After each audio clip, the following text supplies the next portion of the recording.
volta com Memórias do Poder Legislativo, que hoje entrevista o ex-deputado estadual federal José Lurtes Sabiá, um homem que foi um caçador de privilégios, numa época em que poucos deputados tinham coragem, né, de levantar essa bandeira da transparência. É gentileza. Bom, deputado, eu acho que eu queria explicar só um pouquinho melhor essa cronologia do trabalho do senhor. O senhor veio do Ceará. Aqui o senhor chegou, foi para o bairro do Ipiranga. Hoje o senhor está com 85 anos. 85 né? E o senhor era muito novo quando... Entrei na atividade política. Isso, e eu queria saber como. O senhor não estudou ciência política e o senhor tinha ideias de muita vanguarda para a época. Como assim? Eu frequentei Padre Roberto Saboia de Medeiros, que era um estudioso da problemática social do Brasil, e eu comecei um emprego num período duro no Serviço Social da Indústria, que era uma bandeira naquela época lançada pelo Roberto Simões, que foi senador por São Paulo, mas que desvirtuaram a finalidade, porque lá estava uma placa dizendo assim, Serviço Social da Indústria pela aproximação de empregados e empregadores. E tornaram-se um nepotismo fantástico. Trabalhei 11 anos e, desencantado e sem possibilidade, que é tão difícil a história, eu estou escrevendo um livro e eu pretendo terminar ele, que é Gritos no Deserto. Muito bem. Então, eu, diante de um fato que não teria mais condições, 11 anos estável, que estabilidade, coisa nenhuma, fiz um manifesto contra a direção do SESI, contribuí para que o presidente não fosse reeleito, fui distribuir o panfleto e o manifesto que eu fiz foi o teor, o conteúdo da minha demissão, pedido de demissão. Eu pedi demissão com 11 anos de casa, 11 anos do SESI, porque frustraram todas as perspectivas de seriedade de um organismo que nasceu para lutar pela aproximação de empregados e empregadores. Nós estávamos na fase de desenvolvimento. A lembrar que o Getúlio foi onde trouxe a legislação trabalhista e começou a criar uma consciência política no país, e em função disso, é lógico que esse organismo dos empregadores, que não tinham fiscalização nem controle, gastava-se dinheiro à vontade. Quer dizer, o senhor já estava fiscalizando e fazendo política. Enquanto isso, evidentemente, havia injustiça social no próprio interior. Então, diante desse quadro político, logicamente, eu tive que começar a vida tudo novo. Fui vendedor de livro e fui o único vendedor de livro neste país que vendeu livro a metro. Acredita? Como assim? Pois é. Eu tinha um espanhol amigo que tinha 2 netos. Os netos vinham à casa dele e ficavam mais com ele. E eu dizia a esse meu amigo que ele tinha uma estante enorme e a estante vazia. Entende? Eu percebia lá e tudo, uma estante nova. Eu não imaginava naquela época cuidar absolutamente e pensar que fosse vender livro. Então, Ângelo Bali era o espanhol. Muito bem, então eu cheguei com esse espanhol e disse para ele, meu amigo, o senhor está criando com tanto carinho, dê instrução e educação a esses meninos, porque amanhã o senhor terá, em primeiro lugar, a alegria e a satisfação de tê-los como vencedor. Em segundo lugar, o Brasil está ganhando mais alguém com certo idealismo para poder desenvolver. E então o resultado foi esse. Quando eu lancei um manifesto que pedi minha demissão, aí eu fui vender livros. Livros na Metro. A Metro. Porque o que é que eu fiz? Quando eu cheguei para o gerente na Rua de São Bento, que eu marquei, eu tinha feito uma operação e que tinha que ficar inativo 90 dias. Muito bem. E como é que eu vou ficar? Eu ganhava R$ 2.300, pagava R$ 3.700 de aluguel. Então já imaginou. De novo o problema do aluguel, meu Deus. Claro. Aí então o resultado foi o seguinte. Quando eu fui à Rua de São Bento, às 7 horas da manhã, eu chegava de Garça, às 7 horas da manhã eu vou à loja da W. Jacques. E quando cheguei lá, eu disse para ele, o senhor tem um novo vendedor de livro. O camarada ficou até espantado. O que é que eu preciso? O que é que eu preciso para vender livros? Olha, o senhor tem 3 meses, 90 dias, para fazer 360 pontos. E os pontos, Tesouro da Juventude, 10 pontos. Enciclopédia Barça, 10 pontos. Machado de Assis, 7 pontos. Humberto de Campos, 7 pontos. E assim foi diante. Quando ele então me deu a papelada toda, ele disse, se o senhor conseguir, em 15 dias, falou logo assim, 10, 15 dias, o senhor estará registrado. Contratado. Bom, então o que é que eu fiz? Ora, quando eu peguei aquela papelada, fui bater a porta de quem? De Ângelo Bali. Cheguei lá, eu disse, chamei a esposa dele, me arranje uma treina aí. Aí eu disse para ele, Ângelo, chegou o momento de você exatamente dar um complemento de cultura a seus filhos. Vamos aí eu tirei a medida da estante. Aquela enorme. Coube lá o Tesouro da Juventude, Humberto de Campos, a Barça e tudo isso. E esse primeiro dinheiro que eu recebi do fruto do trabalho, da venda de livro a metro, porque foi, Neto, eu disse para o gráfico, você vai fazer esse impresso aqui, é um manifesto que eu estou fazendo. Não, eu não posso ser perigoso, não tem nada, é perigoso. Paguei o manifesto exatamente no sentido de quê?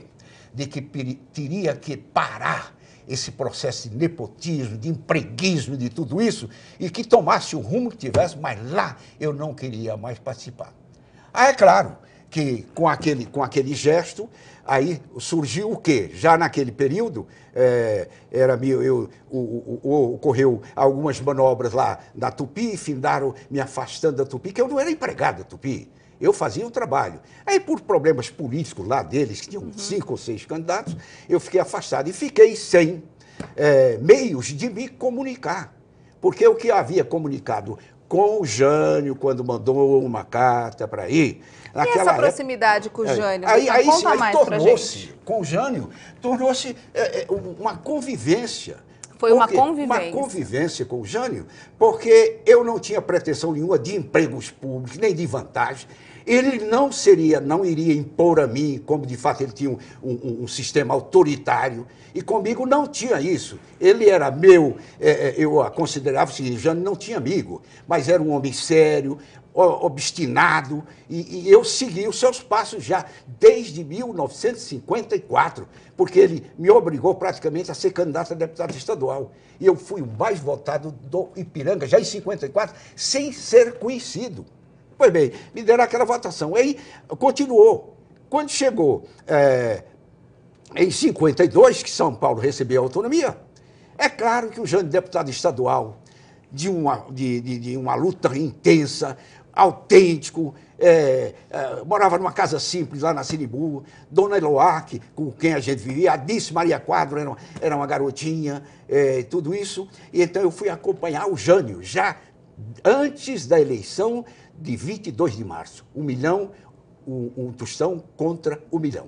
E aí foi ligando, aí foi continuando. Eu fiz a campanha dele para prefeito, eu fiz a campanha dele para deputado, governador, eu fiz a campanha do Carvalho Pinto, que era o candidato dele, eu fiz a campanha do Jânio indiretamente como deputado federal pelo Paraná, e eu fiz a campanha dele para presidente, porque quando ele foi para o Ceará, ele me convidou e eu desci, fui com ele lá. A mala que eu carregava era uma mala simples, pobre. Eu digo pobre porque eu ia para a minha cidade, podia ter orgulho de a cidade, vou voltar lá. Mas faziam 13 anos que eu não voltava à cidade. E eu fui acompanhar o Jânio na campanha dele para presidente. Olha quanta coisa aconteceu nesses 13 anos. Comecei a campanha dele. Foi eleito presidente da República. No dia que ele renunciou, eu tomava posse na Câmara por um dia só. No dia seguinte, convocaram o titular da cadeira e me tiraram fora, porque eu havia apresentado um trabalho relativo a um elemento que comandava a corrupção na Câmara, e, além disso, a Câmara Municipal tinha manipulado lá projetos para beneficiar os empregados, os funcionários, que ainda hoje deve estar correndo aí, se não está no Supremo, mas está no Superior Tribunal de Justiça. A ação foi a primeira ação que eu movi lá contra os funcionários, logicamente. E esse camarada, que era vereador, e que eu não vou citar o nome, porque ele já morreu, tenho que respeitá-lo, eu fui buscar o currículo dele em Itapetininga e fui verificar que esse cidadão possuía, começava do nada e já possuía grandes patrimônios, digo para a época, grandes patrimônios. tirei xerox com o jornal da época, que era a época, eu não me lembro o nome lá, e vim para cá. Quando eu, no dia seguinte que eu estava preparado, é claro que quando eu fiz a denúncia, ele me agrediu pelas costas, eu derrubei com um soco e me machucou e eu tive que registrar a queixa lá. O senhor teve que fazer boletim de ocorrência? Eu fiz o boletim de ocorrência para condená-lo. Acontece, minha filha, que a corrupção é tão endêmica neste país que o advogado, amigo meu conhecido, evidentemente foi lá para defender exatamente o cidadão que me agrediu, ao invés, na realidade, de dar seguimento. Então, ali, resultado, foi como é que se diz, o passo inicial. Aí chega o momento oportuno também. Qual é o momento oportuno? Eu não tinha rádio, eu não tinha televisão mais, eu não tinha nada. Nem mandato. E o Manuel de Nóbrega apresentava um programa na televisão que era Não Durma no Ponto. Então, esse programa teve uma audiência grande. Aí, um dia ele anuncia, na próxima segunda-feira, nós estamos fazendo as inscrições para o novo programa, que é o programa, agora é do Paraná, é uma firma grande do Paraná, não me lembro agora do nome da firma. Uhum. Aí, muito bem, segunda-feira de manhã, eu digo, ótimo, vou estar segunda-feira de manhã. Não, eu cheguei às 8 horas da manhã de domingo. O senhor foi com o terno branco também? Não, nessa época eu não tinha terno branco, não. Aí o resultado. O da sorte. Eu me inscrevo e fico em terceiro lugar. E não demorou muito, os dois perderam.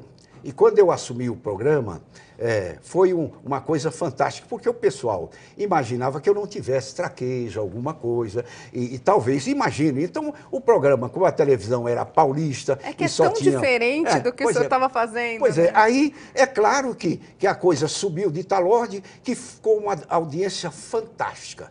E esse programa você tinha que realizar 5 etapas. Mas isso foi que época? Foi em 1900 e...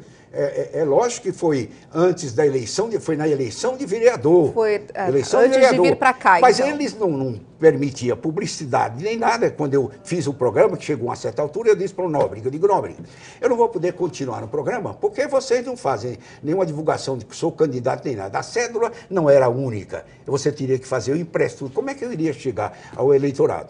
Como é que eu saber que o senhor era candidato? Deixei fazendo, diz eles lá, naquela época não existia Ibope nem coisa nenhuma, mas que a audiência era importante porque eles fizeram muita força, inclusive o patrocinador, para que eu permanecesse no programa, porque eles achavam que tinha audiência.